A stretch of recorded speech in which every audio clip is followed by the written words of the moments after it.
Hello, welcome back to the Post Fight Podcast. It's Arman Nazerian, and I'm here with my good friend Trayvon.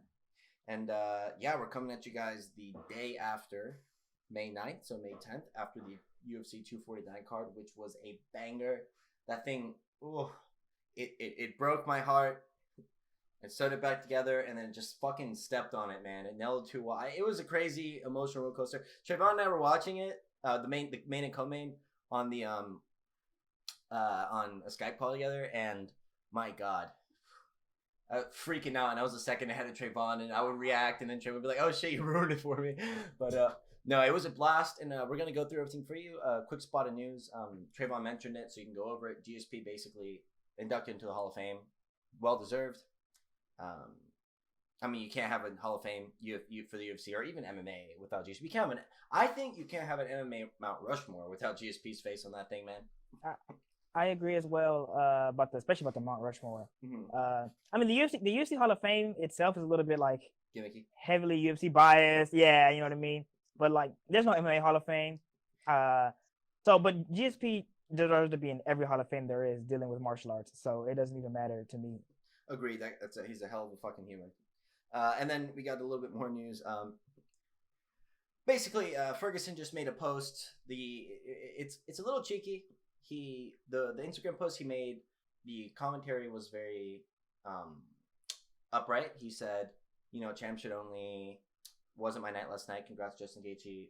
We'll get back at it, get back stronger, which is something I don't want to see. But he posted the one significant strike he landed, which was that uppercut. And it's the photo of him dropping Gaethje at the end of round 2. But yeah, he's doing fine. I mean, okay, he's in classy spirits, we'll call it. He could have been like TJ Dillashaw and just thrown a fit.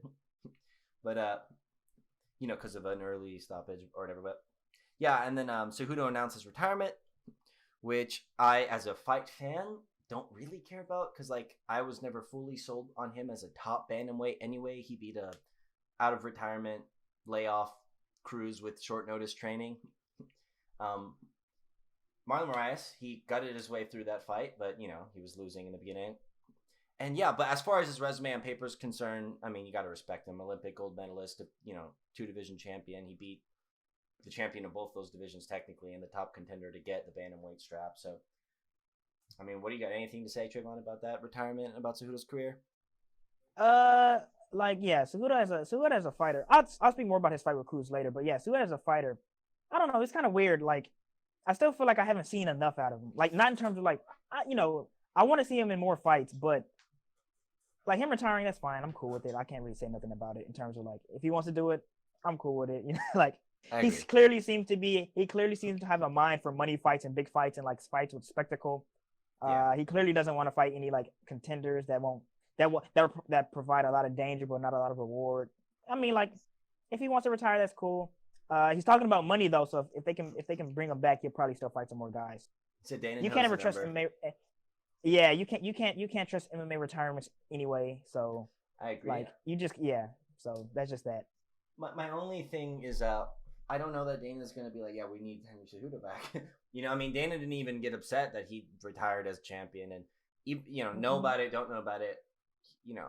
Dana's not the type of guy to at least as far as his precedent setting is concerned, just let go of guys who are champion and retiring. But you know what I'm saying? Who haven't discussed it before. I understand. Yeah, but I don't know. I think if we do see Cejudo again, it's not going to be because there's some big offer. It's going to be because he's young and in the sort of a high point in his athletic career, it seems, as far as his performance is concerned. He looks good. He fought well as far as his abilities are concerned, and he'll just want to come back. I don't think anyone's paying him millions of dollars. I'm pretty sure he'll be like, man, you know what? I've missed fighting, training, the process, and come back for a few more fights to defend his title. It makes sense that he's gaming for Aldo or Cruz or even Faber. Yes, he knew it was going to be his last fight. He wanted to be a big one. Those are all big name, good names to have on a resume. Good names to have. Yeah. Anyway, all the best to him. I admire him as a champion. To be honest, he was an Olympic gold medalist in freestyle wrestling. That's a hard thing to accomplish. And he gutted through. 21 too. Yeah, I know. And then he gutted through a really awful first round. against Marias and just came back swinging. He's tough and he clearly knows how to compete. And that's Yeah, that. and even though I think he lost the DJ fight, like I'm always impressed by his improvements from getting like absolutely destroyed in like a few minutes to surviving the whole fight, making it at least a little bit tough for DJ. I would even say competitive as well.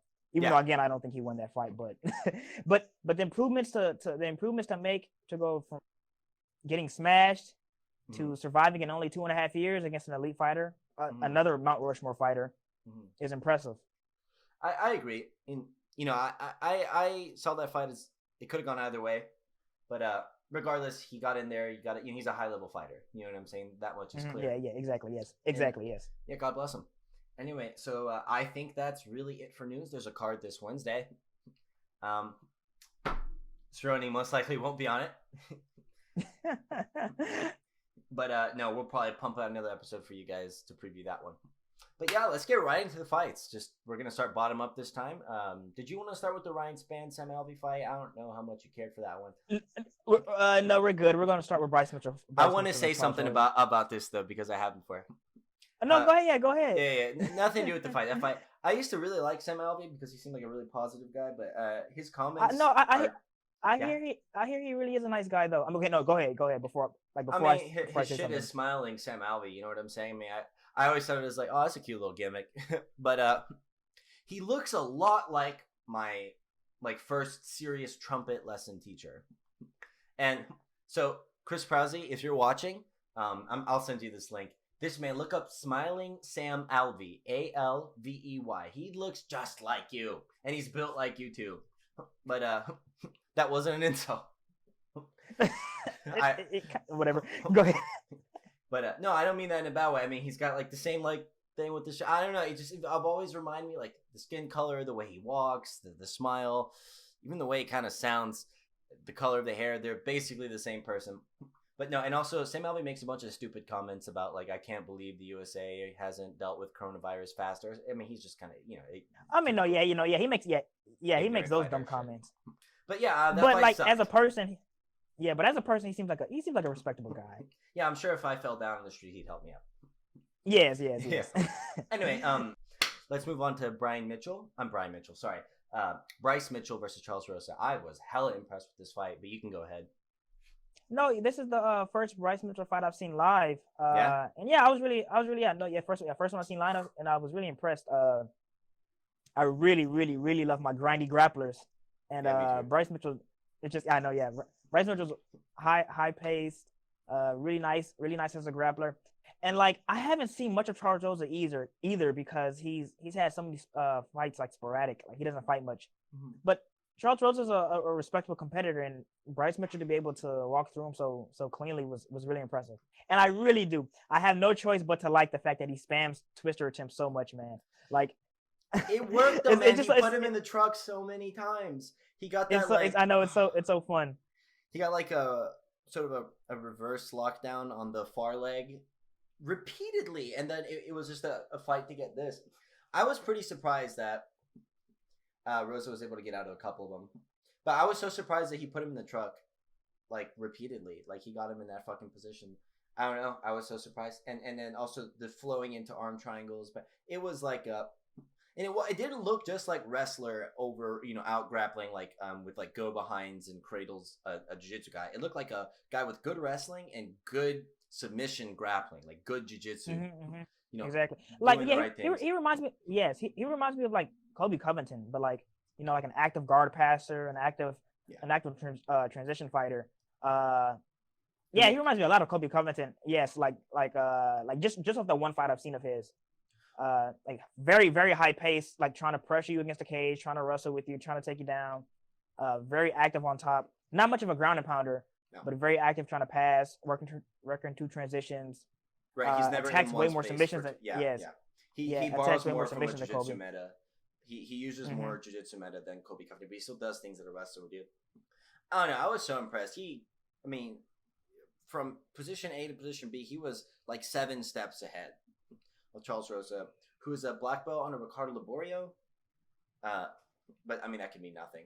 You know what I'm saying? Like, because if you're a black belt and maybe you use the gi and then it's not really a part of your fight meta, like how often do you actually like in training camp, work those like fucking guard passing a bit like a scissor. I'm so sorry, like a knee slice or whatever. I know. Anyway, I was hella impressed. He's some guy I'm gonna look out for now, and I want to comment on this.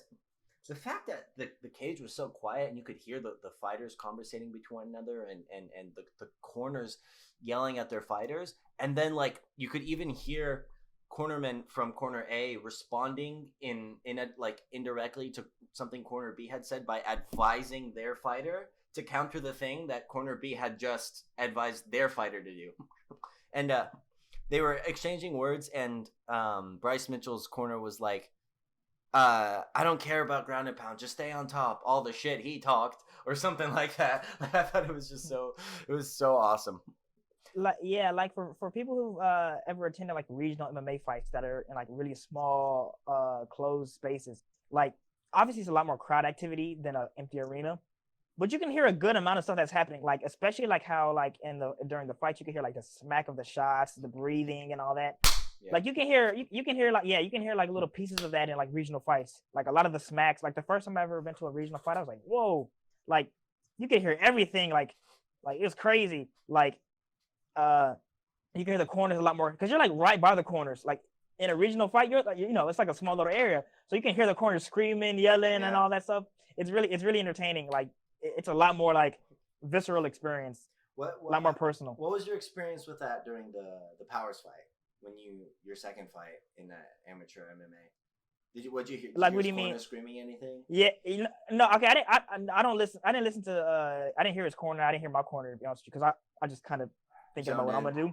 Yeah. But you can hear the crowd. You can hear the crowd, and like there have been times I heard the crowd like make loud noises in my head. I'm like, yeah, you know what I mean, like or like you know what I mean, like yeah, that's good, you know what I mean. So like you can hear like me personally, I hear the crowd. I don't really listen. I hear my corner. But like I kind of sometimes don't listen just because I know what I'm gonna do. You know what I mean? But if they say something, I'll listen. Like when you cracked him with that, it was like an overhand right. They were calling for a kick because you can see. I watched the corner. Yeah, yes, and They're calling for some high kick. I didn't hear that. Mm-hmm. Yeah, I didn't hear them say the kick because I was too busy doing what I was doing. But no, I can hear people. I can hear like the outside and all that. Mm-hmm. And you can hear like random comments too. It's funny. Like a random person will be saying something like during dead time. And you can just hear them. And like like the fighters, I'm pretty sure like they even said it. They could hear like the commentators, they could hear random comments, they could hear random, you know what I mean? Like somebody will be talking about like something else, or somebody will be like, "Wow," and you'll hear that you'll hear that guy, you just hear random stuff from all over the place because it's just a small environment. You can hear everybody, so it's pretty funny. You know what I always thought? Like if I'm fighting a fight that someone thinks is boring, and I'm trying, I'm doing what I can, but it's not working, and the crowd starts booing. Like I've always been like, I would just like give the crowd the finger. You know what I'm saying? I'd be so infuriated. I haven't seen it yet. Yeah, people have done that. People have done that. I can't remember specifically at the top of my head, but I've seen that a few times. Yeah, that's what I would do, honestly. But not at a regional event. I feel like I'd start getting clobbered with fucking beer cans and shit like that. Maybe in the UFC. Anyway, so that about does it for the early prelims. Yeah, Bryce Mitchell better get on at least the regular prelim, the ESPN prelim. Hey man, my man is gonna get his camo shorts too, so that's way more.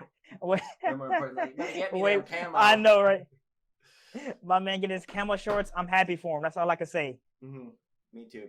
Now, next we've got the Vicente Luque versus Nico Price, and if you watched last episode, you know how I feel about Nico Price. To be fair. Like I'm gonna snap out of my like flippant mode and just be as objective as possible for a minute. I respect Nico Price, the fighter. He's very unorthodox. He kind of throws loopy shit. He isn't very defensively sound, but he I'm sorry to cut you off. But before you get back into it, Nico Price looked the best he's ever looked. Yeah. In my opinion. But no, go ahead. I was about to say that he fought a good fight. I actually thought he might have been winning that fight. I didn't know how to score 2 of the rounds. I thought, man, he's hit Vicente pretty hard a couple of these. I wasn't paying a whole lot of technical attention to detail because I was really just like, please hit him. I was texting Sean, friend of mine, and I was like, holy shit, please knock this ugly motherfucker out. I don't know why I can't.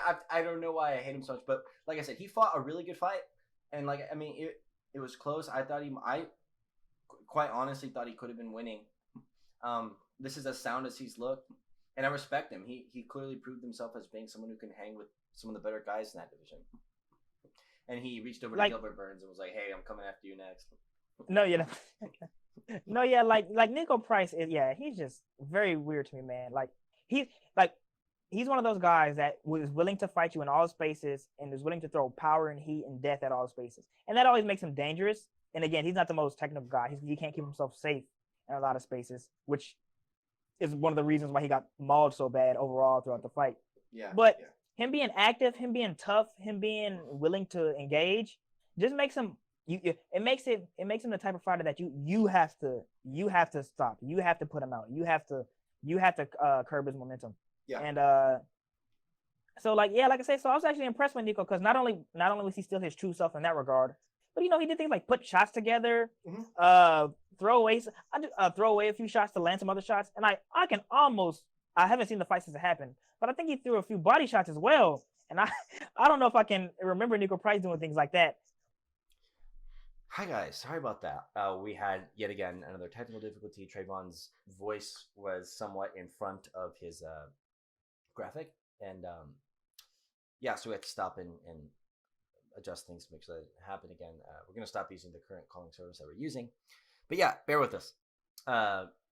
Anyway, Trayvon was talking about how Nico Price was digging like left hooks to the body, and he hadn't seen that happen before, and I don't know what he's gonna say. So continue. But yeah, like I say, like Nico Price overall just really, really, he looked a lot more. I guess I'll use the word professional, more professional than he's ever looked before. Which is actually really nice to see because he's still a fun action fighter, still taking a lot of damage, unfortunately, but still a fun action fighter who who can still who can still have a lot of more fun fights in the future for him. But Vicente Luque, I don't know much. I don't know what I can say much about him other than like he might be kind of falling off. He's been having a lot of fights with. He's been having like a lot of meaningless fights, but all his big fights are like rough and especially the Wonder Boy fight that just happened. Yeah, he lost. Yeah. It was a rough fight, took a lot of damage, and his meaningless fight, he just kind of racks up damage. He does well in those, obviously. He has a lot of finishes, but he'll just rack up damage also, and he's just looking kind of slow in my opinion. He still does some really nice stuff. Like I still like to watch Vicente a lot, but like him getting touched up by Price, even though the Price is very much improved, I don't really like him getting touched up as much as he did. Even though Luque even though Luque himself is an action fighter, he's not a very defensive guy, right? Like he wouldn't praise him for his guard or his movement. He's like I'm stand his ground Muay Thai exactly. kind of fighter. Yeah. Like I'm not expecting Luque to be deflecting shots all the whole fight and keeping himself set the whole fight. But I don't know. He just looked a little flat to me, in my opinion. Maybe it's just his performance, but yeah, maybe he looked like he wasn't taking shots as well as he normally does. He wasn't fighting as well as he normally does, in my opinion. Well, he gets hit a lot in a lot of these fights, right? Like if you watch his fight with Mike Perry, watch his fight with, Wonder Boy. Everybody knows about that fight. It was Wonder Boy's most recent win. But I don't know. I am interested to see what's to come for both these fighters because I think Price lost this, but he improved. And I don't think he's on the part of the graph where your chin begins to take he hasn't reached the asymptote yet. You know what I'm saying? He's still sort of here with his chin, and his skills seem to be going up. So I'm interested to see what comes of him. I'd say it's too early to say whether or not Vicente is skipped to be. I think with the way Vicente fights, it was kind of like it was good for Wonder Boy, right? Like Wonder Boy get in, land one, and then angle off. And then he kind of stunted Vicente and then was able to do that thing where he darts this way, comes this way, and throws a couple shots and backs out. But I personally, I don't know. I think he's kind of always looked like that, to be honest with you. I don't remember him. I haven't been paying a lot of attention to him except for maybe his last few fights. But I don't remember him being like this. I don't know. He kind of looks like a Vicente Luque fight against someone who's going to come to him and put shots together. No, yeah, that's fair. Maybe I might be looking into more things as well. Like I don't know, because I like Vicente, so I want to see him do well. Yeah, and to be fair, Neil Magny, I think he's kind of not a dark horse per se, but he's an up and comer in that division, and he put Magny. You mean Jeff Neal? Did I say fucking Neil Magny? Yeah. All right, continue on. Go ahead. Just because someone's gonna call it. It's because they're two black guys at welterweight with Neil in their name. I'm aware. Okay, my bad. That's funny. Well, what about Jeff Neal? Jeff Continue Neal. on. I'm a fan of his too. I'm so sad because he's from Texas, and damn, I know he's a Texas guy, man. And I'm hot on him too. He's good. He's fucking good. But he put him in some bad spots. You know what I'm saying? I mean, it looked like the fight might have ran away from him a couple times. I mean, he has a way of getting guys to just kind of brawl with him. You know, and because he's so easy to hit. He's so like, I might as well keep on doing it. Yeah. And then he like hit you with this weird cuffing shot, and you're like, wow, this guy hits hard. Like I didn't really see that coming. He's so like, weird. yeah, like he's built like a fucking tortilla chip too. Dude, but that is really helpful though, man. Anyway, like he has super long. He has super long arms, like no torso, long legs. Hits hard. He like whip shots around. Yeah, he hits hard, whip shots around really weirdly. Like yeah, like that's actually really helpful to be built like a tortilla chip, like a Doritos. Yeah, a Dorito. That's the Dan Hardy. Didn't want to rip them off, but yeah. So that's it for that fight. The next. No, we don't have enough. Carlos Esparza and Watterson. That was just. It was just something else, man. Look, I gave it a few minutes, and I was like, "No, yeah, I'm gonna watch it." I watched it for I watched like half the fight. Yes, I watched like half the fight. I mean, that's a good 60% more than I watched of the fight. But I was sitting here like facing this monitor. I've got a monitor here, and I was watching it, and I was just chilling, and I was like, "This is so boring." So you know what my white ass did? I put on beats and pretended like I knew how to freestyle. That's what I did. I was so bored. It's like I would literally rather embarrass myself in front of this imaginary audience trying to freestyle. The man Armeezy was in the cut. Armeezy, man, SoundCloud. No, but look, watching that, I was like, by the way, they're not. Neither of these women hit hard enough to put the other one out, and so the tone sets in the first like 40% of round one was like, okay, split decision could go either way. You know, it's one of those fights where shit, like you said to me earlier, double loss. One of the judges had it all the rounds for Karate Hottie. The other judge had it for fucking Esparza, and I was like, my God, the most exciting thing Carlos Esparza ever did in the UFC, I'm gonna be honest with you, was lose to Euology, okay? And that was it. That was such a boring fight. I can't even. And I'm not one of those misogynists who thinks women's fighting all sucks. It's just where it is in the sport right now. You know, got a lot of people who started kind of at the pioneering era of WMMA, and they're still fighting. You know, I'm not one of those Valentina Shevchenko haters. I think she doesn't do enough with the tools she has, but she's a great fucking like skillful fighter. She's got a lot of techniques in her arsenal. I love Amanda Nunes. I love what she stands for. I like Chris Cyborg. I like Joanna Jędrzejczyk. I made that clear before. I like a lot of these women. You know what I mean? Fucking Zhang Weili is like my favorite female fighter right now. Just even though, you know, she doesn't have like a whole varied arsenal of techniques, I love it. But this fight sucked, and I don't know if there's anything else to say about it, but you can give it a go. I guess the one thing that I found kind of funny was like the 30-27s on each side. Yeah. Like when you have those type of fights, either it's terrible scorecards or it's like the judges are like, bruh, like I guess I'll give this person this round. Like I don't know who, you know what I mean? Like I don't know who to give it to. So that's about the only enjoyment I found out of it. To me, when that happens, because in a fight that is very evenly contested on like the lower margins of activity, right? Like a very timid sparring session sort of, it's because like there's not enough fight to actual judge. So like these judges have to default onto like conflicting principles of scoring a boring fight, right? Like someone's like, well, who had cage control? And the person's like, well, who was more aggressive? You know, it's like if I run at you and swing the whole time and you're on the edge of the fence, but I'm missing every punch, am I winning on aggression or are you winning on evasion? Or is it just the case of, you know, like someone might argue like if you look at just the rounds of Quinta Masvidal where Masvidal didn't engage aggressive, like offensively, and you then apply it to the whole fight, like who do you give that to? Quinta for coming forward? You know what I'm saying? Like, I think that's what it is. Like, they default on competing philosophies of how to judge a pretty eventless fight. So yes, that's sort of what happened. You should have two judges who have completely different perspectives on that. But yeah, anyway, I mean, I don't know. I don't know. It's just I don't know. Let's move on. The next fight was even fucking worse, and I hyped it up last week. I hyped it up. I know. I should have known better, bro. I know, man. You were like, man, the man Redoom is coming back. Let's go. I was like, the submission, the heavyweight BJJ won Moon Dials or something like that. But look, okay, this was like kind of sad because like Redoom was pretty good. Like, well, he was champion in that division at one point, whereas Esparza was too. You know, the bar's low in heavyweight as well. But this was like sad because I mean he submitted like Ken Velasquez, Fedor Emelianenko, Nintaro Nogueira.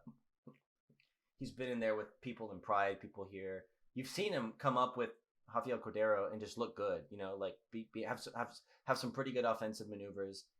Doesn't really keep himself safe, but he kind of overwhelms. You know what I'm saying? I don't know. And the flying sidekick thing, and he looked awful.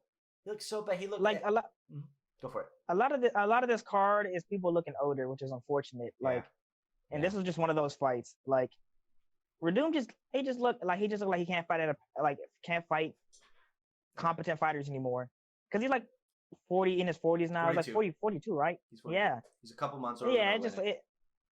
Yeah, yeah. But yeah, it's like Redoom just didn't look good. I don't have much to say about that at all. He just a really, really sloppy. Well, a couple things, you know, it's also possible that, like, I don't think, like, okay, he was busted for PEDs before, which we can presume he's no longer on. I don't know. Yeah, I hope so. I hope he's not on anything, man. He's gonna rip the hell off. Yeah, exactly. Like, what is he? There must be no life in that body if this is what he looks like on fucking testosterone. But I mean, you can like be an old woman with Alzheimer's in one eye and be like, oh, he's about to switch for an armbar. You know what I'm saying? Like he gave. I made a post about this that was like, this fight happened in slow motion because it was just so. Yeah, that's what it looked like.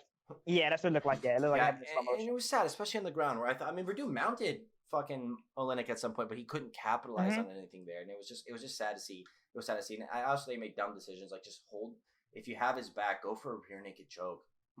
You know what I'm saying? It's better than going for an armbar because if you're gonna lose a position regardless, I'd rather you go for a higher percentage submission in MMA. You know what I'm saying? Than an armbar. I don't know. Whatever. Bye, Verdun. Please don't fight again. You should just retire. Yes. You should retire and go do some KSI or not KSI.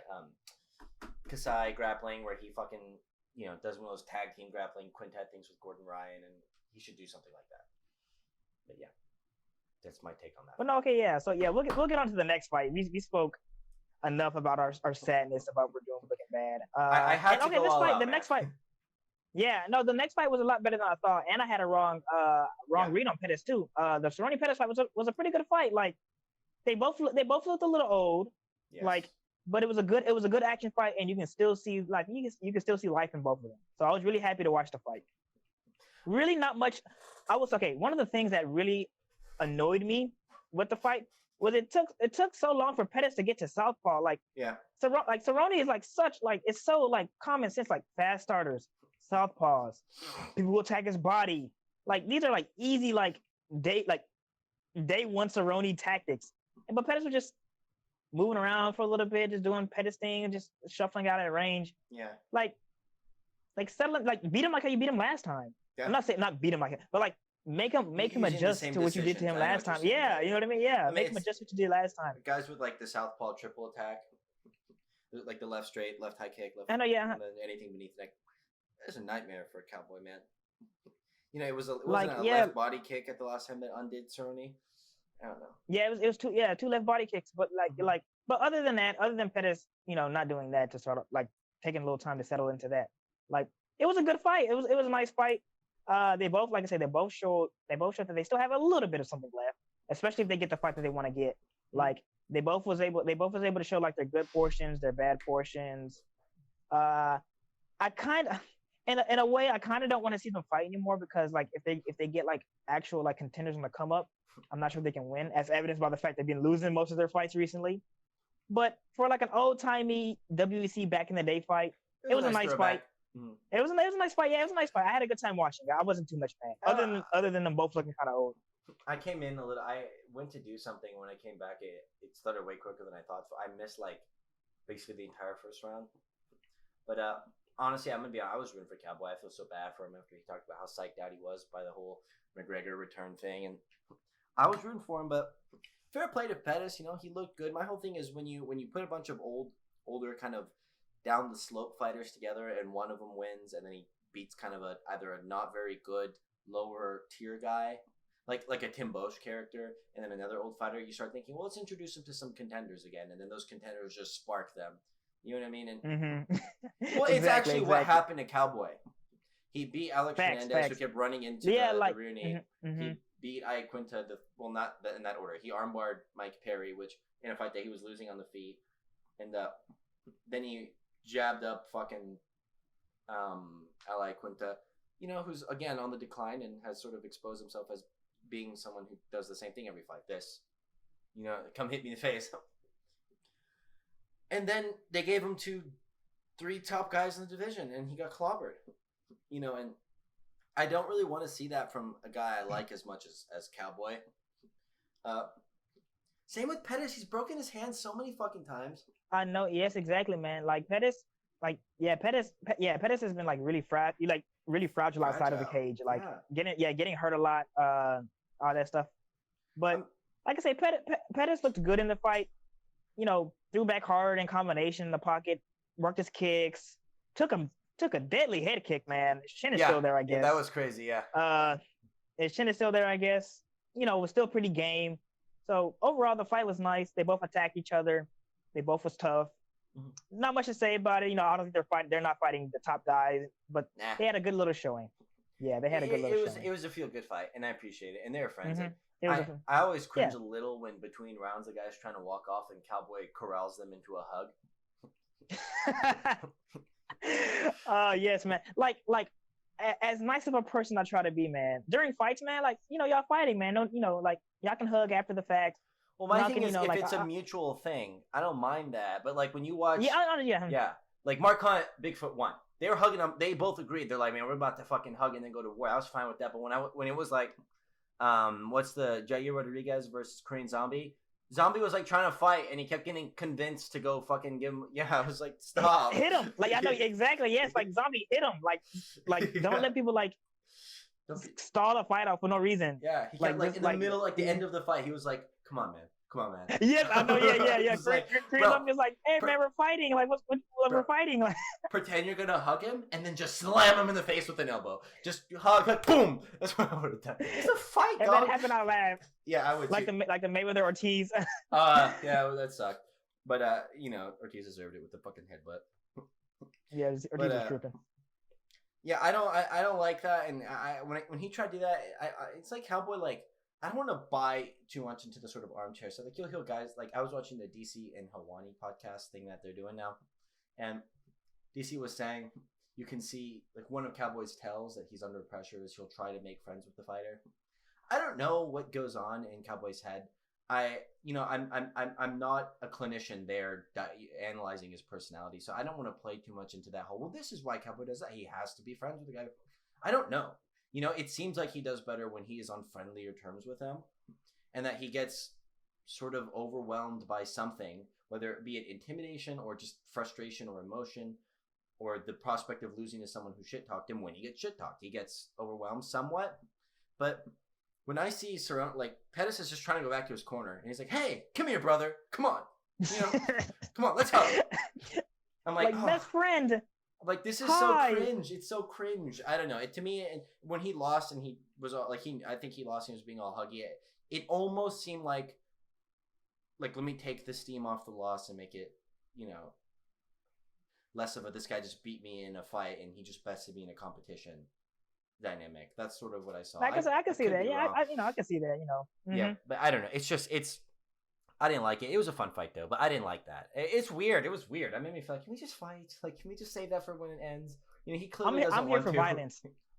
I'm here for violence. That's facts. Yeah, it wasn't mutual. It was strange. He was trying to, fucking corral him into a hug, and I thought it was weird. But anyway, that's enough on the whole Cerrone touch butt stuff that he does. Yeah, we'll move on to the main card now. I can't believe Greg Hardy versus bum you've never heard of Yorgan De Castro was on the main card. Yeah, that was just there to be there, man. It looked like I don't know what to say about it. I I actually took some notes. Do you want to analyze this? Because I don't really care. No. Okay, I'm looking at Wikipedia, and it says Greg Hardy won all the rounds. like he won. Like the decision was he won. I didn't pay attention to the I decision. thought he lost the first round. He kept getting almost cleanly clocked every time he threw a leg kick. Yeah, so like I don't know about that, but okay, I don't care enough to speak about it. Next, this was another really sad outcome. I am sad. I kind of shit talked Jeremy Stevens a little bit last time, being like, yeah, but I said I was so happy for Aldo. You could tell his mentality was pretty fucked before that. And you said the same thing for Stevens. Stevens like can never compete with the top guys, and I was like, yeah, but it's true. And now I'm actually I thought about that for a while, and I realized, like, sort of empathetically, yeah, that must really suck to like be on like you can see it, like you're smart enough to conceptualize what it is to be more than you are, but you aren't that. You know what I'm saying? And then Calvin Kattar just uncorked a fucking right and it was with the right elbow from I don't even know where he took that shit from fucking the underworld. Yeah, that was awful. I actually have a lot to say about Calvin Kattar, because Calvin Kattar is one of my favorite fighters, but I'm starting to see some like very specific like flaws in his game. So it just came to my like conclusion when I was watching the fights. Like Calvin Kattar is basically another Edson Barboza, and it's funny because like Edson Barboza, to me, I don't mind him. I actually like him a little bit, but to me, his fans overrate him a lot, and it annoys me because people say like he's the best striker in the division. He's one of the best Muay Thai guys in the division. And that's what kind of brings me a little bit of annoyance. If Calvin Kattar was that overrated, I probably would be a little bit annoyed, but he's not. So I still like him. But Calvin Kattar, he's only good. Not only good. I'm sorry. He is only elite in his specific range that he can work in. If he's sitting there in neutral space, working behind a jab, you not pressuring him not pressuring you, he can work combinations. He can counter. He can do stuff like that. He can do a lot of elite level stuff, beautiful stuff. He can put just a light stuff. You press him back, he doesn't have much to do. You kick at him. Yes, like Stevens' pressure isn't even like insanely good. Yeah, it's a lot. Yeah, like his pressure isn't even like, it's like, wow, like that's some good RDA type stuff right there. No, but like if you fight outside of Kattar's range of excellence, he's gonna have a much tougher fight than to me he should be having, because his skill set and his abilities to do stuff, it should allow him to have a wider range of tools. Like he can only fight standing in front of you, working around in neutral space. He has good counter. His leading ability is fine when he has a read on you. He works beautiful punches and combination, works the body. Absolutely. He has really good tails. Like that elbow that he landed was beautiful, obviously. Yeah. But like you press him, he can't do much. You let him press you, he doesn't feel comfortable. He responds horribly to kicks. I was about to say, he cannot deal with leg kicks or any kind of kicks, really. Cannot deal with anything, man. It's ridiculous. Yeah. So like, I'm just like, what? I want Calvin Kattar to be able to use his skill set to expand, to allow him to, because I can see in a way an elite fighter coming out of him, but he's just limited in ways that annoy me, and like I say, in a very Edson Barboza way. Well, the Edson Barboza analogy is extremely, I think, pertinent when you start watching Kattar's response to any kind of pressure, right? Like, because the thing is, Barboza's okay. Yeah. Again, and then to tie in the Edson Barboza analogy. I'm not saying in terms of pressure, in terms of like Edson Barboza's game will break down and he won't be able to defend himself against pressure. Like Calvin Kattar can keep himself safe. It's just he has no offensive tools, and his defensive, he's only defensive. And not only that, it's like he has nothing to stop you from doing that to him much. And like it's just that like he only looks really good in specific portions of That's time. What you're saying. Like Edson Barboza. Yes, he only looks good in specific areas, and it's very clear what those specific areas are, and it's very clear what those specific areas that he doesn't like is. And it's like, right, because I was going to say, bro, you have tool sets to do good. I was going to say Kattar has good hands, whereas Edson kind of doesn't.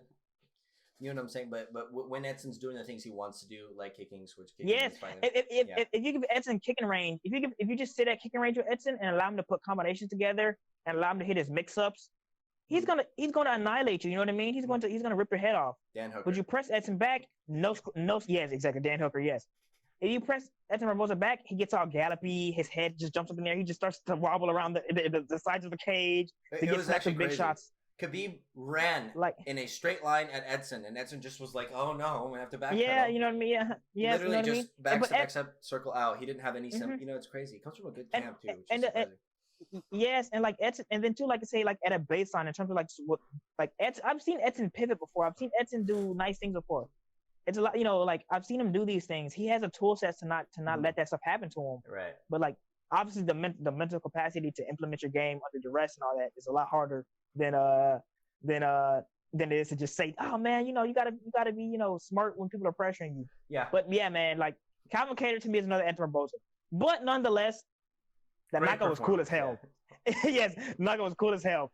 And his spots of excellence were really excellent. So yeah, absolutely. Well, look, when I saw that knockout, my heart cracked a little bit because I feel sorry for Stevens. It's time for him. Dude, look, if I ruled the world, Jeremy Stevens, this would be either his last fight or I put him against some bum and let him spark that guy. Because the game plan to beating Stevens is fairly straightforward. Don't get stuck against the fence, right? Have good move, move left and right. Have good lateral movement. Stevens does not cut the cage well. He doesn't cut the cage well. And I was very surprised to see Kattar did move left and right. He was doing that little fake out thing that looked like a football juke. You know, he was moving this way. But he still looked a little panicked in there, man. I'm not gonna lie. There's a couple times where I was like, looks kind of close. Like some of these like wild swings where when Kattar was kind of close to the fence, freaked me out a little bit. Like no, like Stevens. Like Stevens to me, even though he's a little wild at times, I actually really like Stevens' game. Not really like, but I actually like Stevens' approach to his fighting. He understands that like he needs to corral people into big shots, even though he's a little bit too linear in my opinion. He corrals people into big shots. Like I like how he steps through, switches stance while he jabs, so that way he can put shots on people. And that way he can track them down and cover a lot of distance. But yeah, like I say, his game is good, but it's easy to be undone by the elite guys of the division. Right. No, that's what I'm saying. If a guy knows how to move laterally, which I think in MMA, if you're good at that, is kind of a marker of whether or not you're elite or just talented or just good. You know, you can kind of undo guys, which is, you know, it's just sad. I don't know, because I feel for Stevens. He gets really all wrapped up in his fights. He hasn't won a fight since 2018, I want to say. He hasn't. Well, let me check this real quick, man. He sure had. Oh wow, he's on a 4-fight lose. 4. But I guess 4-fight. Damn, 4-fight losing streak, man. That's a little rough. And it sucks too, man. Like we talked about this, because Yair poking him in his eye really screwed him so bad because that was a main event 5-round fight. But his fight got changed to a 3-round fight in a fight that he clearly would have won over 5 rounds. Yeah. So yeah, you're so right. So that's really sad. So that's really sad. I know that's really sad. It's just the way the cookie crumbles. But yeah, you know, I was very when I saw that knockout. I saw him go down. I was like, oh my god, he's not getting up. That was it. I mean, I kind of did. I'm not saying kind of did. But no, yeah, I mean, yeah, when he got hit with the elbow, I was like, he's done. But he kind of like was conscious enough to move a little bit. Yeah. But no, he got smashed still. And, you know, I love elbows in open space. It's a feat of timing most of the time. Either elbows at striking range, right? In the clinch, elbows are something easier to do, right? Against the fence, that's not an open space. But I love when guys at striking distance connect with elbows. I think it's just a fantastic feat of timing and catching a good read on your opponent. See, I'm a huge fan of this knockout. That should have, in my opinion, was there a knockout of the night? I think performance of the night went to Ngannou, which we'll get to next, and Gaethje. So yeah, but was there? Don't they usually do knockout of the night? No, it's performance of the night. They haven't done knockout of the night since like 2013, I think. Really? Maybe it was just a Fox thing and not a. Because I thought it was more recent. Maybe. Whatever. Anyway, I thought if one did deserve it, it was that because that was pretty impressive. But again.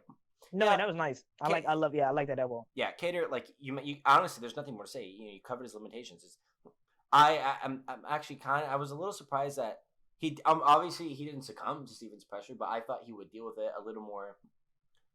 Kattar is also a really slow starter too, so Fair enough. Starting off fast on him is very very smart to do. Because like Kattar needs time to get his distance to feel the fight. Mm-hmm. Understand the range he needs to be at so he can actually do his work. But if people close distance hard on him, he has to like build himself back up. And if people kick at him, he has to build himself back up. Well, he doesn't do anything else to him. Do you remember Moicano, that fight? I mean, I know, but that was the other thing. The biggest flaw in his game is his inability to deal with or even really utilize his own kicks. Period. You know. I mean, he was offensively. He was kicking Stevens quite well. Like to me, as an offensive kick, he's not bad. Like, but like him dealing with threats that he doesn't want to like. To me, like in my opinion, like there are threats that he just doesn't want to have to deal with. Like if people kick at him, he doesn't want to have to like. I don't feel like checking the kick. I want to stand in range. In my opinion, the fight should be we're chilling at range and we're fencing it out. We're fencing it out. We're jabbing, working. We're trying. Yes. When people kick at him, it just kills his process. He's like, oh man, I don't want to do that. You know what I mean? That's not what I had in mind. You know what I mean? That's not reluctance to when shift people, gears in his exactly. Yeah. When people make him come to him, he's like, man, I don't want to chase you down. We got to be here in the middle. You know what I mean? Mm-hmm. People pressure him. He's like, I don't want you chasing me down. Like, give me space. Let's get space and let's work off of that. Fair enough. Like, in my opinion, I think he has a fight in his mind that has to be fought. Mm-hmm. And it does, and like obviously people are not going to give that to him, so he has to work himself back into the fight and make the fight his. But that's that's just not going to fly too much at the higher levels. Like he's already lost his beat. Not he's to Moicano.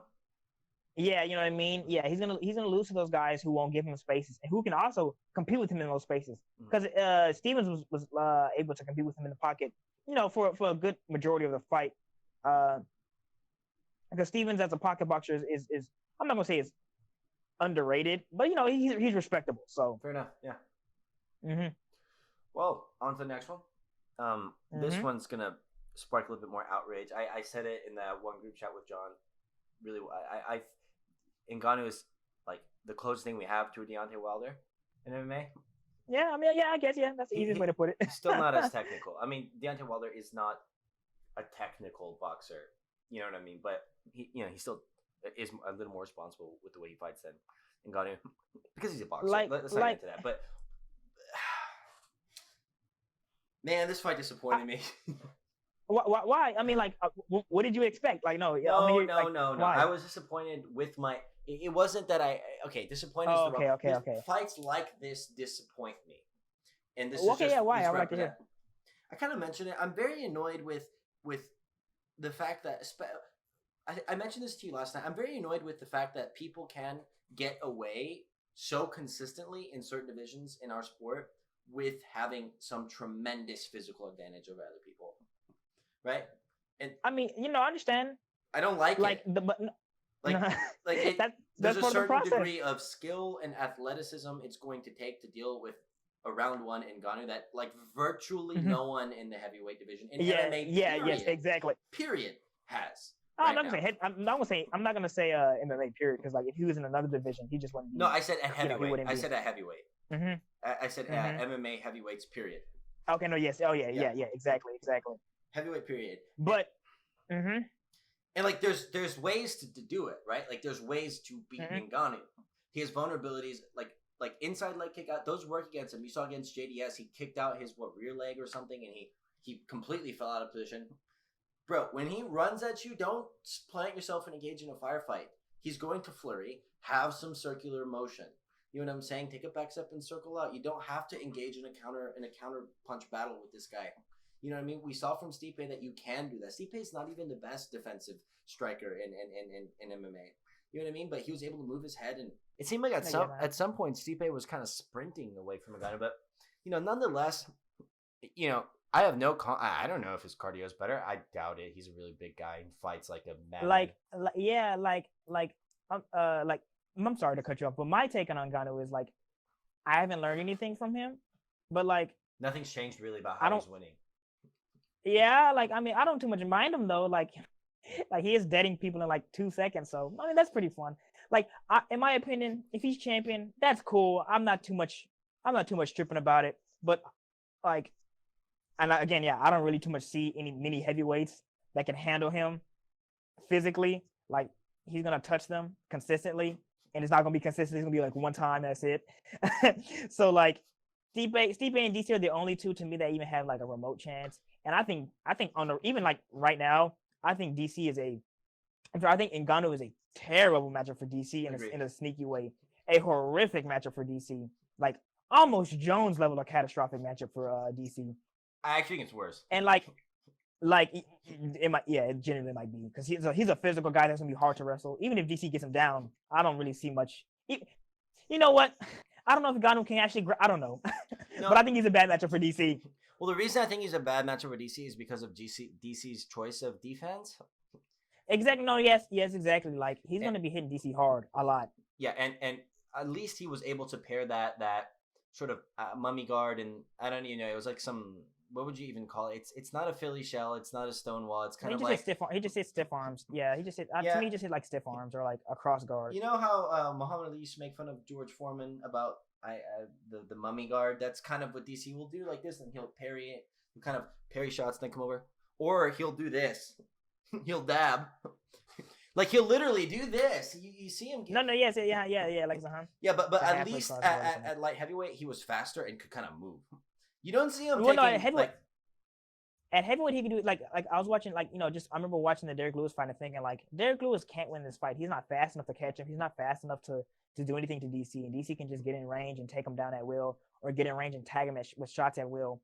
But like Ngannou's fast enough, long enough, hits hard enough to where like he's gonna be walking on some I don't think margins he can afford to walk on. That's what I'm saying. And like the physicality is gonna be rough for him too, man. Well, yeah, Ngannou's so much bigger than DC, and to be like, okay, DC could like he doesn't have the benefit of being able to move as quickly against an explosive early Ngannou as he did at light heavyweight, right? Yes. He depends more on standing still and keeping himself safe with his guard, and that dippy head movement thing he does. And honestly, I see Ngannou running at DC, still like I think if one of those punches hits between here, like between DC's arm and the side of his head, it's gonna put DC down. Ngannou's just going to run at you. He's so hard hitting.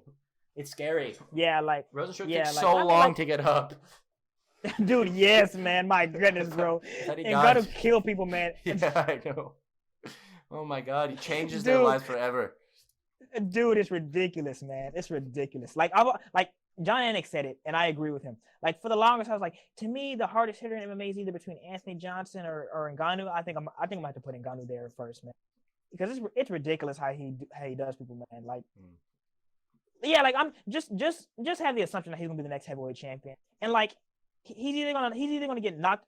He's either gonna knock people the hell out, which is fun, or he's gonna get squashed, which could be fun too. You know what I mean? Watching him get beat up, like I don't want to see him get like beat up like from like but like watching him get outskilled and outworked. Somebody might come up and do that. Well, I'm a fan of that happening. I've always, especially just the reason I initially got into martial arts. I was very, very thin. Can you hear me still? Yeah, I can hear you. Okay. I was very, very thin growing up and I was also kind of aggressive.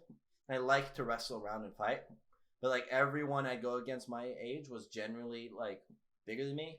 So I never won. So I was always a fan of like watching someone systematically compensate for a deficit in physicality, so and then now you see the big bully guy flexing his big bulliness to destroy people in unfair matchups.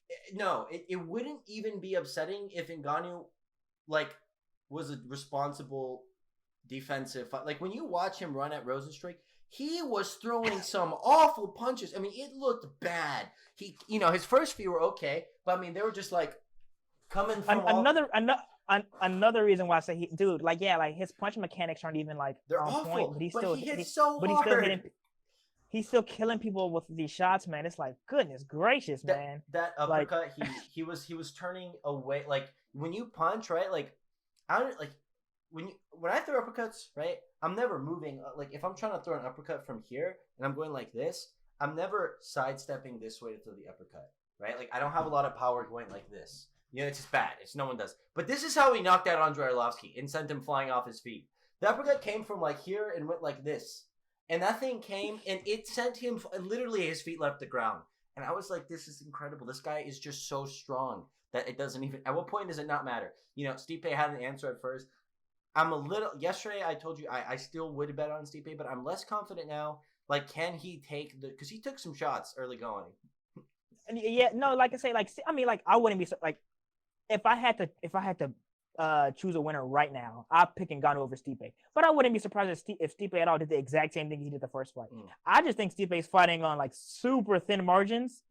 Like, I don't trust Stipe to look as good as he did the first fight. You know, just like the damage he took in the DC fight, the knockout he took in the other DC fight. Yeah. And like, Ngannou just hit Ngannou hit in a certain way to where unless you're like a certain caliber of skill guy, or a certain like in your prime, physically, I'm not sure you can handle. Because if somebody like Stipe was in his prime physically, oh yeah, that's easy fight, 10 out of 10. I'm picking Stipe every single time. Don't even look at me thinking Ngannou's gonna win. But like, Ngannou has such a massive physical advantage over everybody right now. I think he's just gonna run through everybody for a little bit longer. To be honest with you, yeah. Until he loses to Derek Lewis again. If Derek Lewis became champion, that'd be awesome. But terrible in the same way. But awesome. I'm not gonna lie, awesome.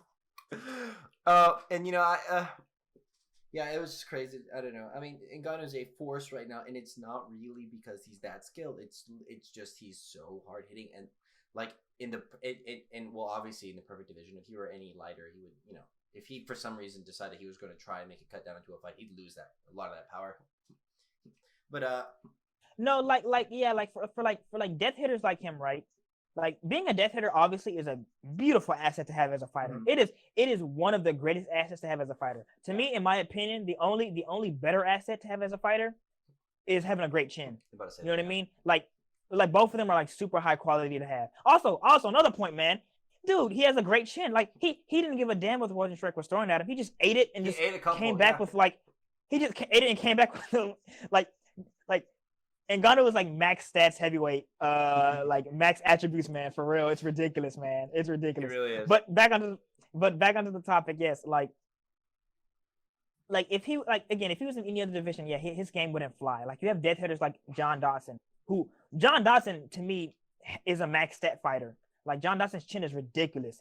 His cardio is pretty darn good. His power is ridiculous. It's hard, man. Like, and John Dawson had to build a skill set, otherwise he would be getting smashed by elite guys, and when he faces elite guys, he loses to them. You know what I mean? Because like, it's just being a death hitter only gets you so far. Having attributes only get you so far. It can get you pretty darn far, but only so far. It's like talent. But in Ngannou's case, in Ngannou's case, it can take him. I think it can take him to the top. It's because of the heavyweight division, man. He has a good knack for counters. And he understands that he hits hard, so he plays around those, and it just makes things hard for everybody that he fights. Super hard for everybody that he fights. He has an eye for counters. You have to give him He has an eye for counters, and he knows. If I hit you, it's over. If you hit me, it's fine. Yeah, so, I mean, well, that's someone riding on their talent, right? And unearned, so to speak. And I don't mean that to be facetious or to be critical. I'm saying it's a blessing in for want of a better word, that he has it. Actually, you know what? And from my definition of talent, to me, talent is like I think Ngannou has a lot of talent, like an eye for like the sport. So like somebody like, let me think of somebody like that's talented, like a BJ Penn or like a John Jones. Yes, somebody who has a baseline skill set and grow, and like who can grow in the sport well. Which I think Ngannou is talented.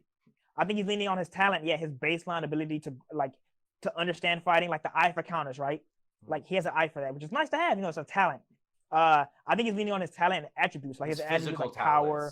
Yes, his physical talent, yes, and all that stuff. Yes, exactly, man. Well, he's leaning on those. It takes you, and especially because that division has so many old people who are not very good. And he's only like, let me check his age real quick. He's only 33, which in heavyweight terms, he might as well be 25. Yeah. Like, he's gonna be killing people for the next like 7 years, which I'm okay with watching. Yeah, I'm glad. He's gonna be killing people for the next 7 years. Anyway, that's a lot. I mean, this whole heavyweight discussion was a bit of a tangent. I kind of want to get to the next two fights, which are the most important to you. I know. Yes, I'm happy for these two to talk about these two. These two were awesome, but sad at the same time, especially the main event. Let's move to it, since the Henry Cejudo Cruz fight was a little fast. Let's get through it a little quicker. Because we're a little over an hour, I think. Okay, no, yeah. So I'm gonna here kind of go on a little rant here. So a lot of MMA fans are quite simply overrate Dominick Cruz and like his footwork and all that. Like, before I get into it, I'm gonna say Dominick Cruz is an all-time great. I respect the hell out of him. I like Dominick Cruz as a fighter. I like his game. I understand what he's trying to do. It's really fun to watch Dominic Cruz, in my opinion. Mm-hmm. But like when people act like Dominic Cruz is some matrix footwork fighter with insane mobility and like crazy next level game, it not trying to be mean. It tells me they don't watch other combat sports and that they don't kind of know what they're watching. You know what I mean? Like Dominic Cruz's game is 100% predicated, not 100% predicated, but for his game to work at the high levels, he needs to be able to offensively wrestle, and he needs to be able to use his footwork and mix-ups to take you down off of that. Yeah. Like his striking game and his game on his feet is very, very, very like easy to exploit, I would say. Easy to exploit in principle. Obviously, in practice, it's hard to exploit. He's a really good fighter. He's smart. He knows what he's doing. But in principle, it's easy to exploit. Like his game lacks a ton of fundamentals and mechanics. Not saying that makes him a bad fighter.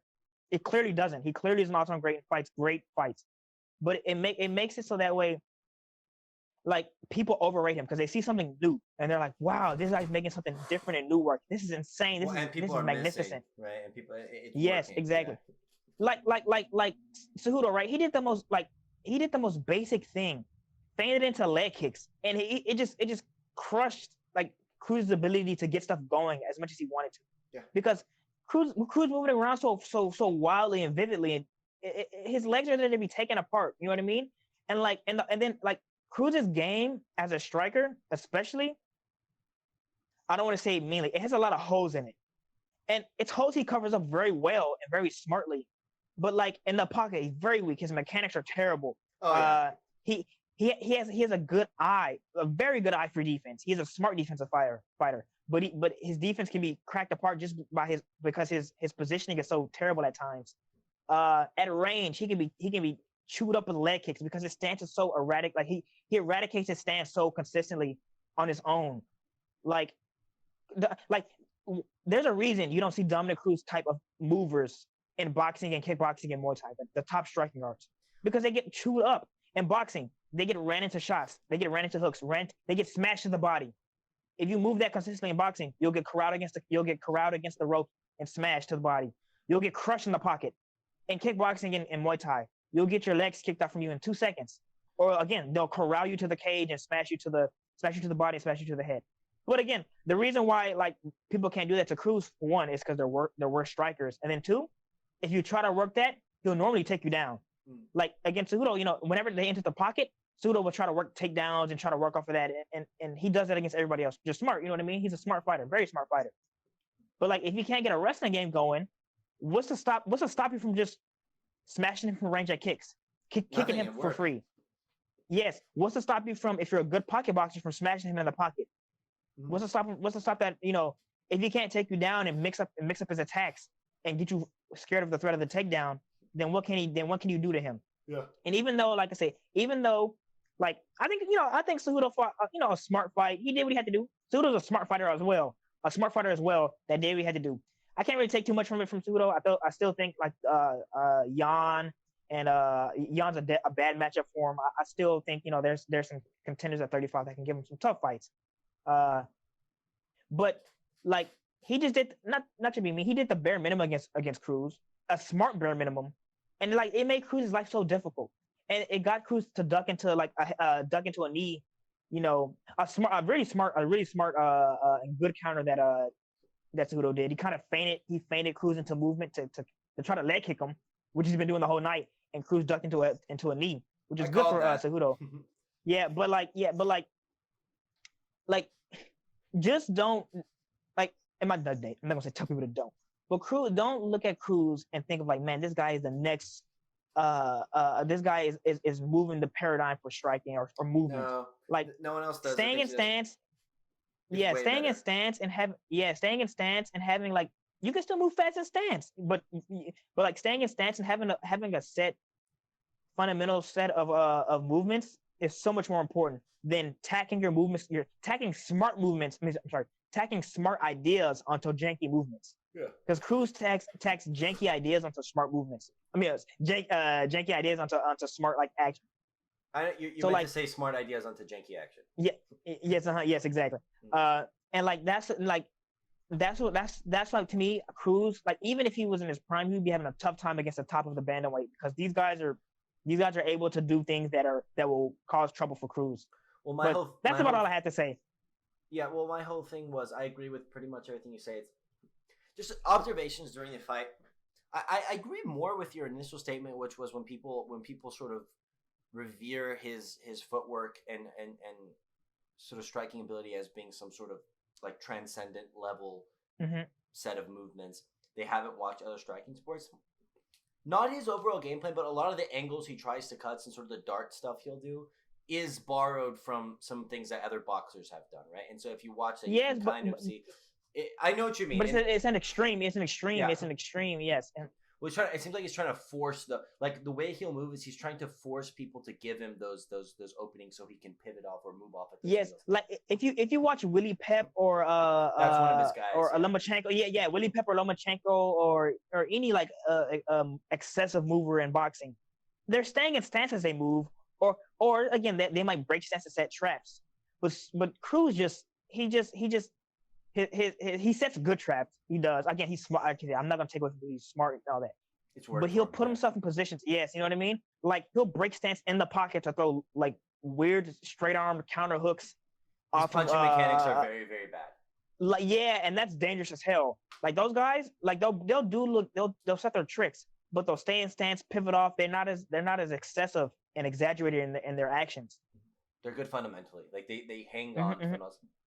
Look, my whole thing with Cruz is like let me just get to observations during the fight. I agree with what you're saying. It seems to me as though he's trying to convince people to give him things that people like Willie Pep, and that's one of his inspirations. I remember him mentioning, like he's trying to get people because he does some cool things before, like fake outs and getting you to overcommit one way so he can glide. Yeah, he did. But it's like a lot of it. Okay, for one, his punching mechanics are like really bad. Like there's a clip of Cody Garbrandt watching him punch Uriah Faber in their third fight, and Garbrandt's in the fucking stands going, I just don't feel like a champion should punch like that. Because he is really, and that's part of the reason why I don't think he hits very hard. He's not, you know what I'm saying? The way he punches, they're arm punches. It sure doesn't help. Yeah, it doesn't help at all. Yeah, it doesn't help at all. They're not coming from the waist. Like when you want power, you want to turn your waist, you want to pivot the back foot, and you want to really get into it. He's kind of like, you know what I'm saying? Like that's obviously an exaggeration, but they're point scoring punches, but they're not damage. And normally when guys will try and kick his legs, I think one of the things is they're straight punches, but in this fight it was all respond with that knee tap, and Cejudo would just like not even try and like pummel in the clinch or anything. He literally just went straight to a sprawl. He's like, I'm not giving you this. Like he could not wrestle Cejudo. Remember we were watching this together, and one of the early observations was like, he's getting leg kick. I don't understand why people didn't leg kick him more. And I was like, oh, because he could take him down. You know, they can just take him down off leg kicks. Yeah, that's his favorite one. Yeah, it's that simple. They'll be here. He'll be circling this way. They'll try and throw a leg kick, and then he'll run in like this. Where tap the rear knee, get the underhook, and push them as he drives through. And it's worked for him. But every time he tried against Cejudo,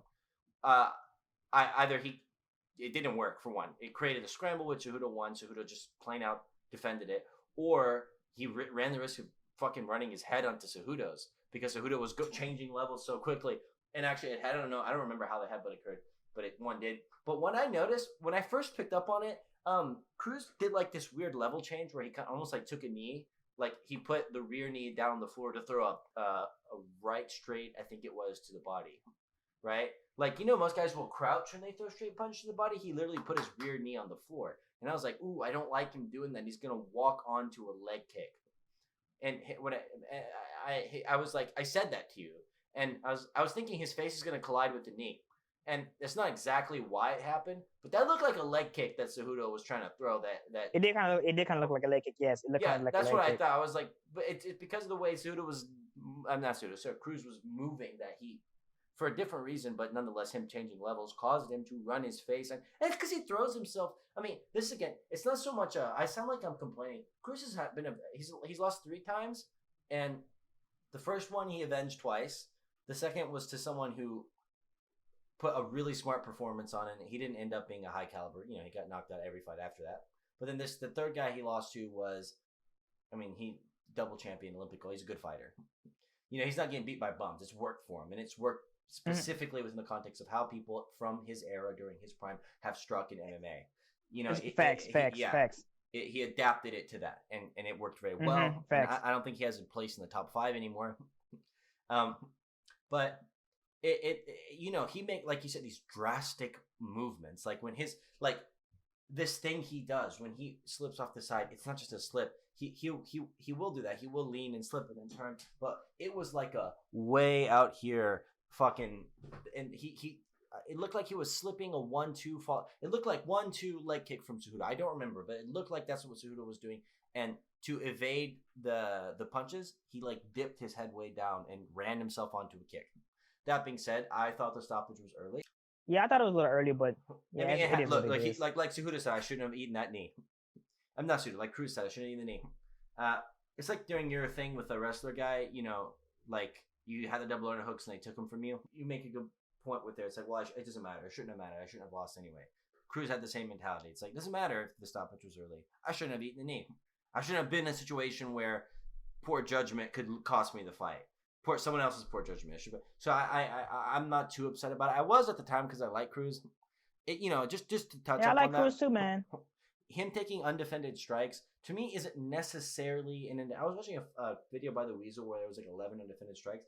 Yes, without context, if you say, should I stop a fight if someone's taking 11 strikes undefended? Yes.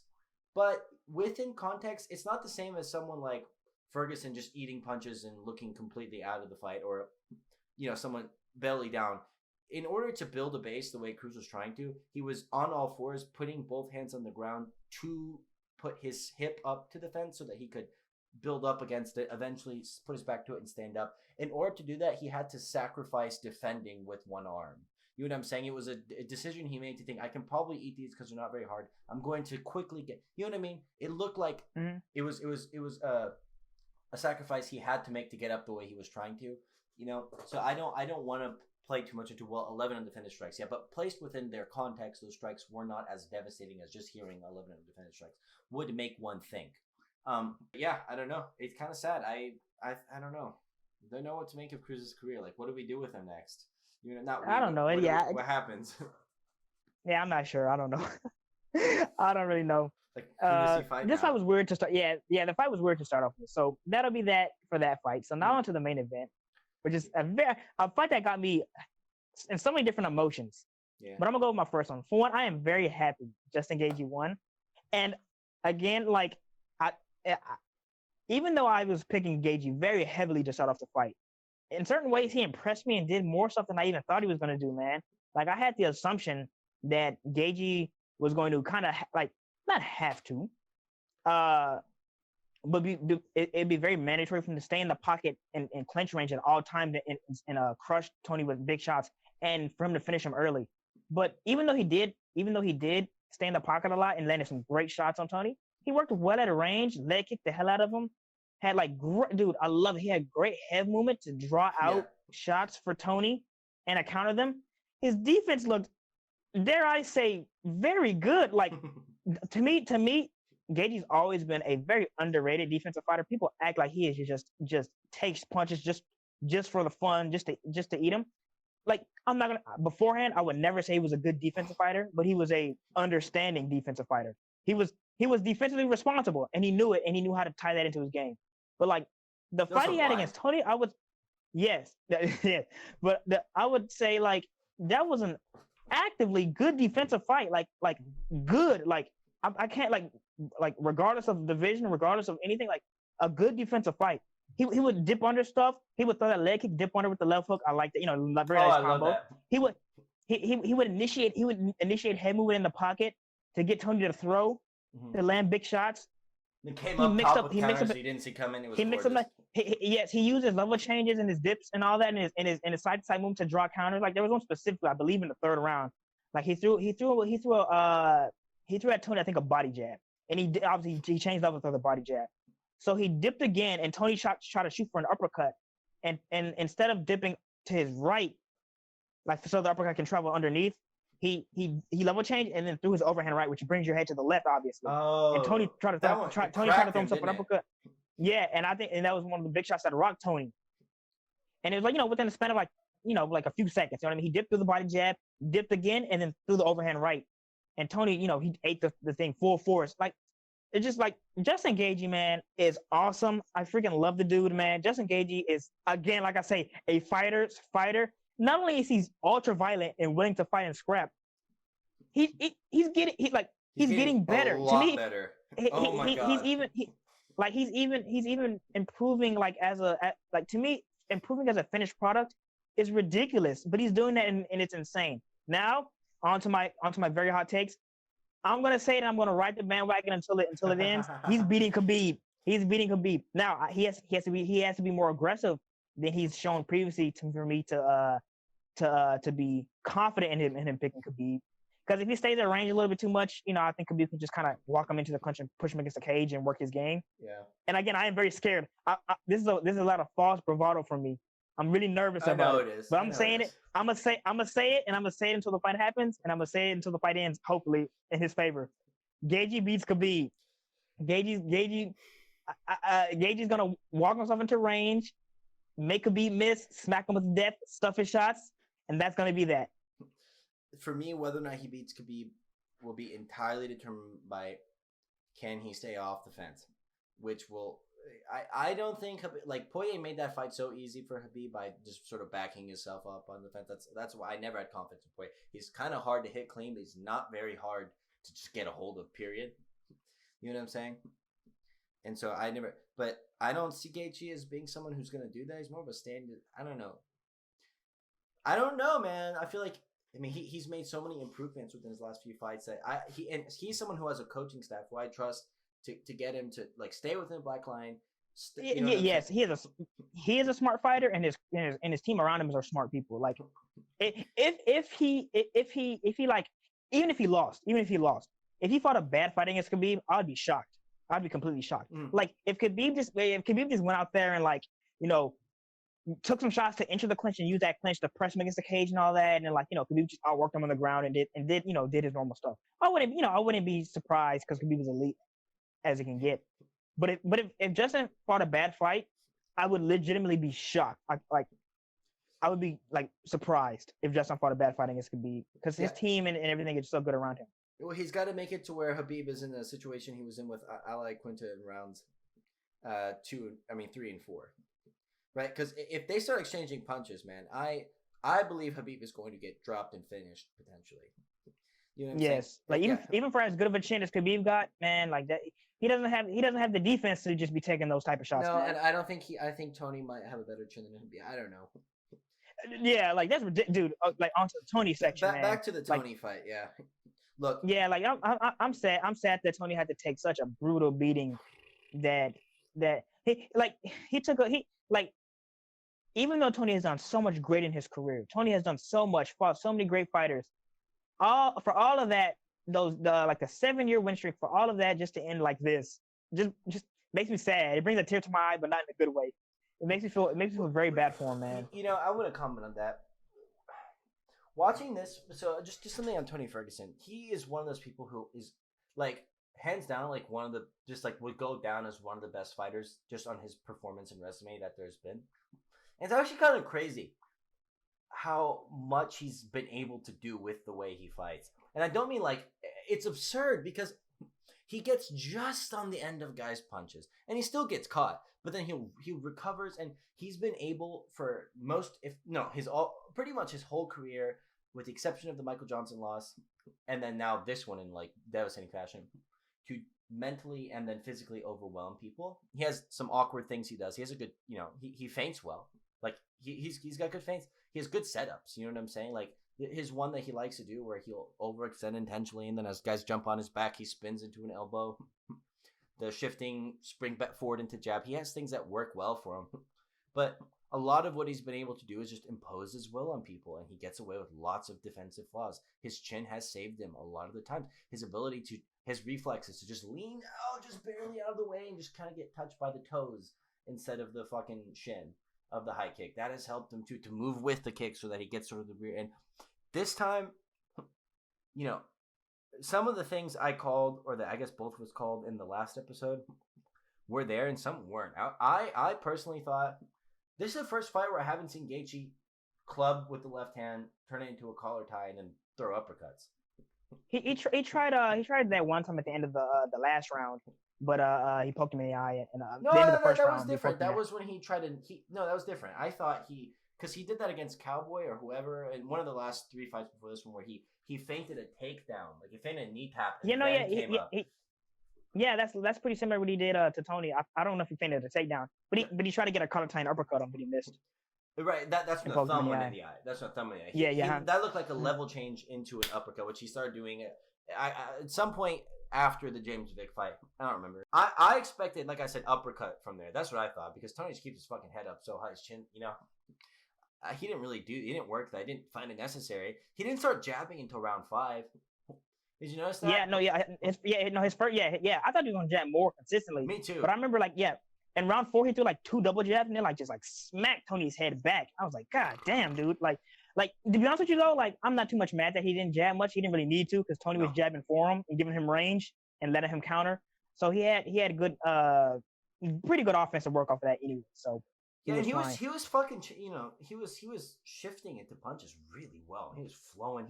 It was come over, right counter, inside now with the left, and then pull back. I mean, one thing he did that I loved. It was like you said, he slipped out to the left to throw the low kick on Tony. Tony was trying to counter, and he came back over the top with the left hook. Was that round 4? Is that the one you're talking about, where he just he did it the whole fight, where he would leg kick Tony, and Tony's defensive reaction is to turn with a kick. Yeah, or mainly too, because he took so many leg kicks that it turned him naturally, so it turns him into a left hook just running at his face. Yeah, and then you can see as he level changes, Tony's trying to hit him and he's just sliding out of the way and throwing, and that was gorgeous. One thing I did see, I called it. I said whether it's a shifting uppercut Tony threw. I didn't see him really throw many in this fight, but those up jabs he throws where he goes like this, he got clocked hard off of one of those. It was off some. He got just everything. The thing, like I said, Tony has no safe spaces. Everything Tony tried to do, it was met with power. And power that landed and broke him down. It is obscene that Tony was able to take the shots that he took. I honestly, it is ridiculous. But even Tony, it broke him down to a point where I didn't like to see it. It felt kind of sad. Because that last jab hit him, and he his body something wasn't right. He shook his head twice. I don't know what he was doing. But for how many brutal knockouts I've seen, and for how many times I've seen people rocked and hurt really bad, that looked just different. You know what I mean? It just looked a lot more. It probably didn't help that the audience wasn't there, so there was no human sound other than just it looked like I was watching a human being just be defeated in every department of conscious existence. Yes, man. His mentality, all of his body that you could hit. And honestly, I watched it again on MMA Core today, and I was choking up watching that last sequence. I was like, this is someone who is shaking his head, he doesn't want to lose, but it's have you ever? He can't fight. Yeah, he just can fight. I hate this analogy, but all of us at some point have seen a video of chickens fighting or a dog fight. Or you've looked up wild animals fighting. Yeah, some messed up stuff. Yeah. All of us have had that morbidly curious moment in our lives. Those are the saddest videos to watch because you'll see a dog. Those are terrible. Well, this is legitimately what it reminded me of. Okay, and it speaks to what you're talking about. This seemed dark to me. Whenever bruh. You'll watch these animal fights, and then one will be completely done. It's a chicken's wing will be broken, or the dog can't move its left leg, but it's still biting. You know what I'm saying? I was at the fucking grocery store when I was a kid, and I saw 2 lobsters. You know, in the little fucking lobster tank? They were going at it, and one of them got its hand out of the little fucking thing. It got it. They tied up its the claw, and one of them broke, and he was fucking up the other lobster. And I was so sad because he pulled its eye out, and the lobster, the one with its hands completely bound, was trying to fight but couldn't. And it's something primal about that. It's you see this animal that is its body is failing it, but it's still trying to survive. That's what it reminded me of something. A body it really kind of felt like that, man. Yeah, yes, man. It really felt like that, man. And round 5 was just an abuse, man. It was abuse. It was cause it's a jab. I mean, Justin Gaethje hits hard as it can get, right? But we all know that. Justin Gaethje is one of those. I won't say a death hitter, but he's pretty close to one of those.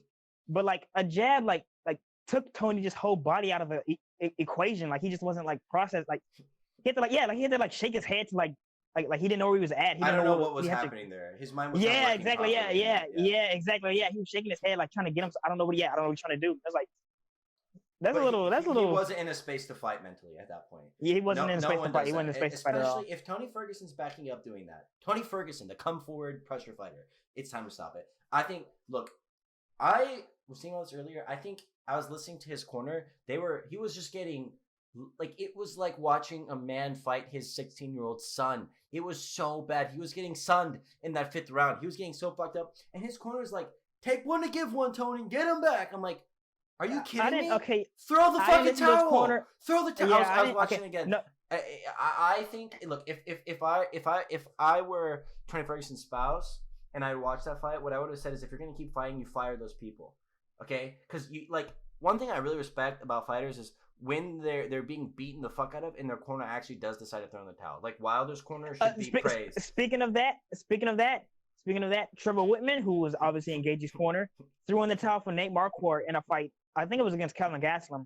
He was getting like fucked Kevin up. Gastelum was just and it was at the exact point, like right, like that crossover point where it's like he's right in the fight and now he's not. Now he's getting beat up. It's not the end of the world, but if you stop the fight now, it's gonna be perfect.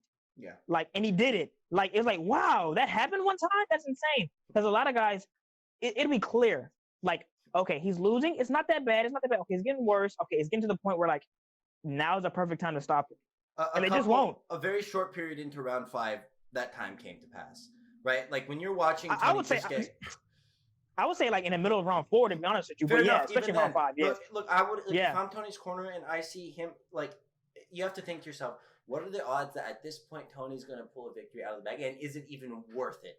You know exactly. Yes. Like exactly, man. Because even if you hit a comeback victory, right? Even if you hit a comeback victory, let's say by some miracle, right? He took all that. The fight is the exact same until the 5th, in the middle of the 5th, right? He was taking all them shots, and he lands some stupid shot that knocks Gaethje out, right? Yeah. It wasn't even worth it because he still took all that damage up to it. No. Like.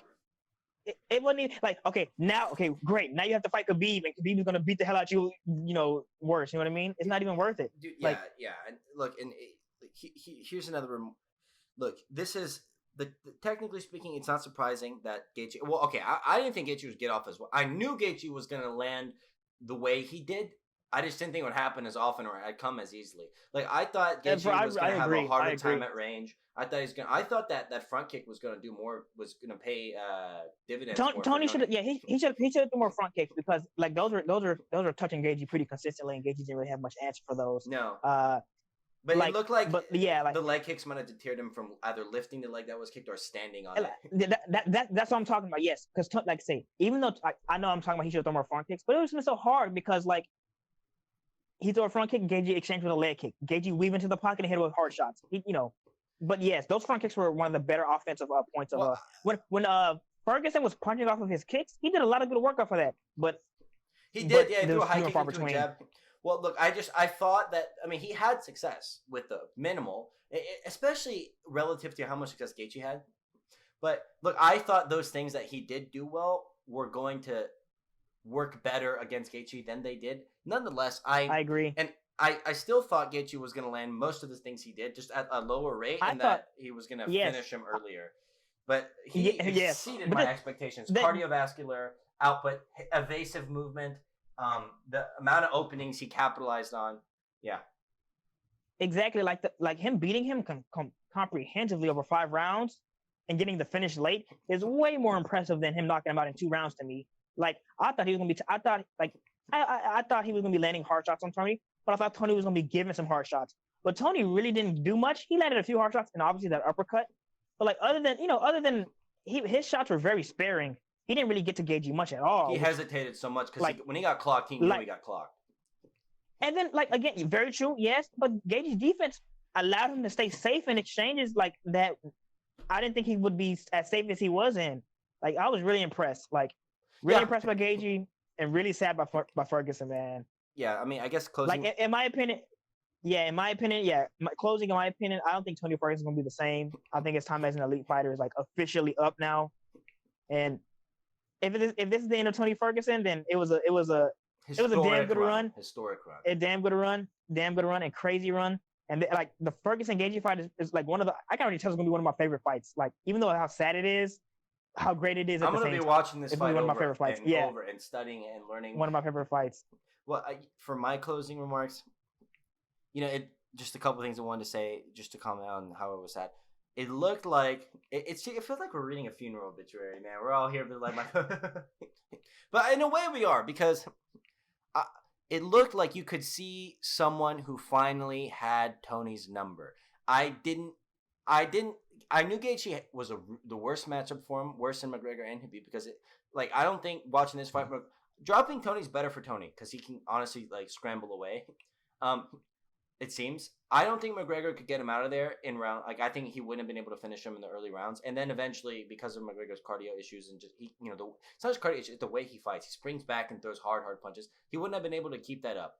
I feel like McGregor's a bad matchup for him, not the worst. I didn't think Gaethje had his number. I thought he was just the worst matchup, but Gaethje has his number, right? And we've reached that point where someone has risen up, and it's like everything. You could see Tony trying his usual stuff, having confidence, getting hit hard, not being able to hit back, and then realizing that didn't work. And you can see him cycling through things he likes doing. And then he looked like timid for the first time. And then he was his corner was trying to get him to fucking have fun, spin around and throw sand, and he was starting to dance around, and it looked like he couldn't get, his mojo on about him, because of what gives him that is that his stuff works. And he was cycling through his options, and all of them were being met with power, like you said. And it was just sad. And his chin, and I kept saying he's not going to be able to take this for the rest. Everyone knew he wouldn't be able to take this if Gaethje can keep putting it on him. He kept putting it on him, and this was the last time anyone will have seen him take shots like that and not go down. He left his chin in there last night rather. His chin died. He's been, all of the fuel has been squeezed out of his chin. That's it. I guess that's it, man. Rest in peace, Tony Ferguson. I'm a fan. His career, I think, at the highest levels is over. And Justin Gaethje, let's fucking go. I have yet to express that excitement. I literally my new favorite fighter. I already said he was one of mine already. Yeah. With the program. Man, no, I liked him, but watching him go up there and just smash some guy who's been taking out people since GSP was champion. That was some dope shit. No, that's facts. Woo. Wow, you're right. Yeah. Okay, yeah. Yeah, he's been beating everybody. Literally, just cultures of fighters have been coming up, and he's just been fucking them. And then this guy put it as dumb. But we watch our last episode, man. We said this was a horrific matchup. But yeah, man. So that's it. That's my closing remark. Rest in peace. Good job, Gaethje. We'll see you guys soon. Thanks. Yeah. Great job, Gaethje. Yes, sir. We'll see y'all soon. Thank y'all for tuning in. It was a long one, but it was a crazy card. Goodbye.